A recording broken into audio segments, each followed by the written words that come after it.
नमस्कार मित्रों, social today India में आप सभी का स्वागत है। चलिए आज जानते हैं देश विदेश की बड़ी बड़ी खबरों को। बेगूसराय के यूसीओ बैंक में 12:30 का डाक। 7 बैंककर्मी 7 ग्राहकों के बीच 4 घंटे बंधन बना। लॉकर खाली किया, कैशियर मैनेजर को पीटा। चेरिया बेरियारपुर के अकोरपुर स्थित यूको बैंक के बाइक सवार पर रहे 2 अपराधी।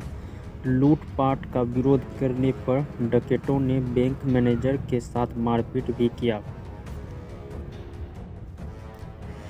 कोरोना में भारत में 40 नए अरबपति बने। 2020 में मुकेश अंबानी की संपत्ति 24% बढ़ी, अडानी की संपत्ति दोगुनी हुई।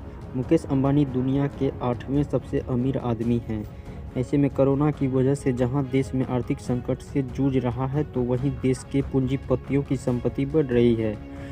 हुनुरु ग्लोबल रिच लिस्ट के मुताबिक कोरोना काल में देश के 40 अरबपति बढ़े हुए हैं। यूपी के हाथरस में मर्डर। बेटी की छेड़छाड़ का विरोध करने पर पिता की हत्या। बेटी ने अर्थी को कंधा दिया, पीड़ित परिवार का दावा, आरोपी सपा नेता। उत्तर प्रदेश में हाथरस के नौजरपुर गांव में बेटी से छेड़छाड़ की शिकायत करने वाले पिता की सोमवार को शाम गोली मारकर हत्या कर दी गई। बताया जा रहा है कि आरोपी गौरव शर्मा छेड़छाड़ का केस वापस लेने के लिए उन पर दबाव बना रहा था। मृत की बेटी ने 6 लोगों पर केस दर्ज कराया। इनमें से एक गिरफ्तार को कर लिया गया है। पीड़ित परिवार का आरोपी का गौरव का नंबर आतंकवादी है और वह सपा से जुड़ा हुआ है।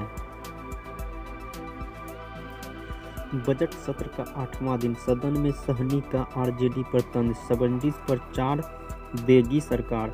यह पशुओं के लिए होगा, इंसान के लिए नहीं। 29 अक्टूबर 2020 के बाद टीईटी परीक्षा में पास हुए अभ्यर्थियों को ही मिल पाएगा फायदा। गैस सिलेंडर लेकर विधानसभा परिषद पहुंची कई आरजेडी विधायक। बजट सत्र का मंगलवार को 8वां दिन है। विधानसभा की कार्यवाही बुधवार में 11 बजे तक के लिए स्थगित कर दी गई। इनसे पहले विधानसभा में पशु और मत्स्य विभाग के मंत्री मुकेश सहनी ने अपने विभाग का बजट भाषण पढ़ने के दौरान आरजेडी पर तंज कसा। गुजरात पालिका पंचायत चुनाव। शहर के बाद अब गांव में भी आम आदमी पार्टी की एंट्री। भाजपा को ऐतिहासिक बहुमत, कांग्रेस का सुपड़ा साफ।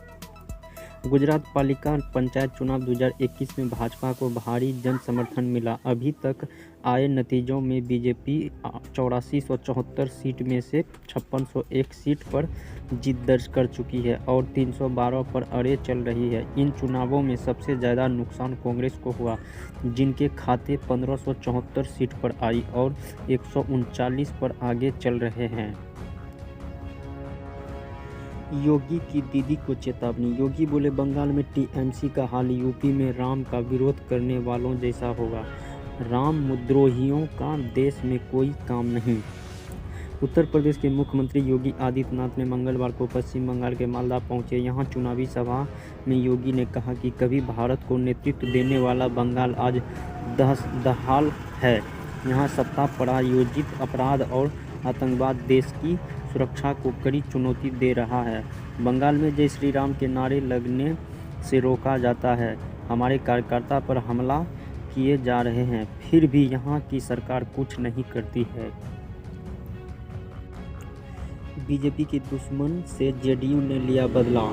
आरसीपी ने भागलपुर में बीजेपी प्रत्याशी को हराने वाले कांग्रेसी अजीत शर्मा के सिपह सलाहकारों को तोड़ा, जदयू में शामिल कराया। जदयू अध्यक्ष ने कांग्रेस के संजय सिन्हा और आरएलएसपी के ओम भास्कर को पार्टी में शामिल कराया। दोनों के नामों को नहीं किया गया था। सार्वजनिक भास्कर ने पहले ही बता दिया था। अश्विनी बन सकते हैं ICC player of the month. लगातार दूसरे महीने भारतीय को मिल सकता है खिताब। अश्विनी का मुकाबला इंग्लैंड के जो रूट और वेस्टइंडीज के मॉरियर्स से।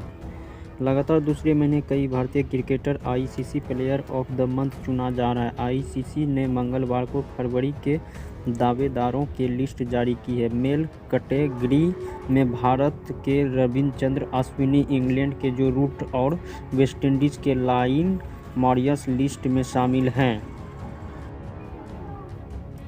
देश में कोरोना वैक्सीन पहले दिन 24.5 लाख आम लोगों को कराया गया रजिस्ट्रेशन। 5.52 लाख लोगों को वैक्सीन का डोज मिला। भारत में कोरोना वायरस के खिलाफ टीकाकरण का दूसरा फेज शुरू हो गया है। सोमवार को 60 साल से ज़्यादा उम्र और गंभीर बीमारियों से जूझ रहे 40 से 59 वर्ष की उम्र वाले लोगों का वैक्सीनेशन शुरू हुआ है। प्लेटफॉर्म टिकट 5 गुना महंगा हुआ। मुंबई, थाने, पनवेल सहित 7 रेलवे स्टेशनों पर प्लेटफॉर्म टिकट अब 10 की बजाय 50 रुपये का हुआ। भीड़ कम करने के लिए रेलवे का फैसला। 7 रेलवे स्टेशनों में दादर, CSMT, LTT, कल्याण, पनवेल, भिंडरी रोड और थाने हैं।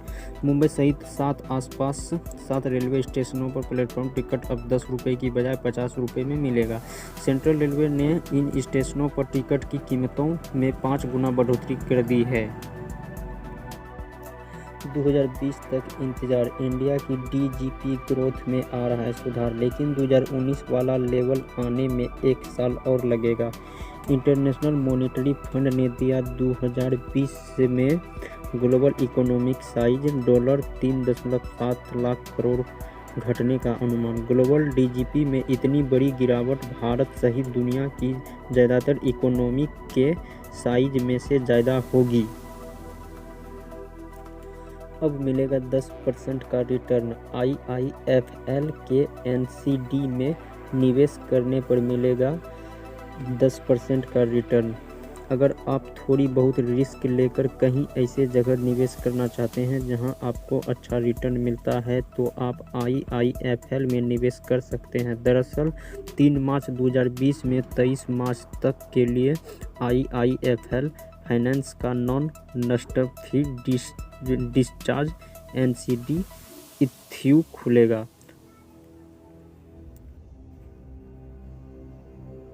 फियायती मोटरसाइकिल नए लुक में फीचर्स के साथ लॉन्च होगी 2021 में TVS स्टार सिटी प्लस। जानिए, TVS ने अपनी 2021 में स्टार सिटी प्लस मोटरसाइकिल को भारतीय बाजार में लॉन्च कर दिया है।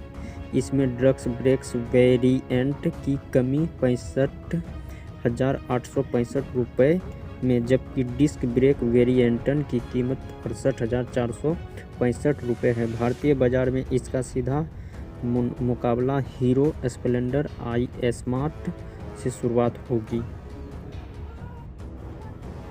मध्य प्रदेश में स्टूडेंट को राहत। स्कूल प्रबंधक जबरन फीस नहीं ले सकते। 6 समान किस्तों में 5 मार्च से 5 अगस्त 2021 तक जमा कर सकते हैं। मध्य प्रदेश में स्कूल फीस को लेकर राज्य मंत्री इंदर सिंह परमार ने अहम निर्णय लेते हुए छात्रों को दी राहत। इसके बाद स्कूल शिक्षा विभाग को इसको लेकर पूरी गाइडलाइंस जारी कर दी है। बढ़ाया गया महिलाओं का गौरव। कर्नाटक में डॉक्टर ओमनाथ कुट्टी को मिला स्वाति संगीत पुरस्कार। 2020 में संगीत के क्षेत्र में किए गए कार्यों की वजह से पाया केरल का प्रतिनिधि सम्मान। कर्नाटक की महिला गायिका डॉक्टर ओमना कुट्टीन को स्वाति संगीत पुरस्कार 2020 से सम्मानित किया गया। केरल में संगीत के क्षेत्र में दिए जाने वाला यह सर्वश्रेष्ठ पुरस्कार है। एक संगीतकार के रूप में अपना योगदान देने के लिए उन्होंने सम्मान के तौर पर एक सर्टिफिकेट और 20 लाख रुपए की राशि प्रदान की है। संपत्ति नीलामी। SBI सस्ते दामों पर प्रॉपर्टी खरीदने का दे रहा है मौका। 5 मार्च से होगी ई-ऑक्शन की शुरुआत। इन दिनों अगर आप कम कीमतों में अच्छी प्रॉपर्टी खरीदने की तलाश कर रहे हैं तो देश का सबसे बड़ा बैंक SBI आपके लिए शानदार मौका लेकर आया है। SBI उसके पास गिरवी रखी प्रॉपर्टी की नीलामी कर रहे हैं। SBI के द्वारा नीलाम की जाने वाली संपत्ति में हाउसिंग, रेजिडेंशियल, कमर्शियल, इंडस्ट्री जैसी प्रॉपर्टी शामिल हैं।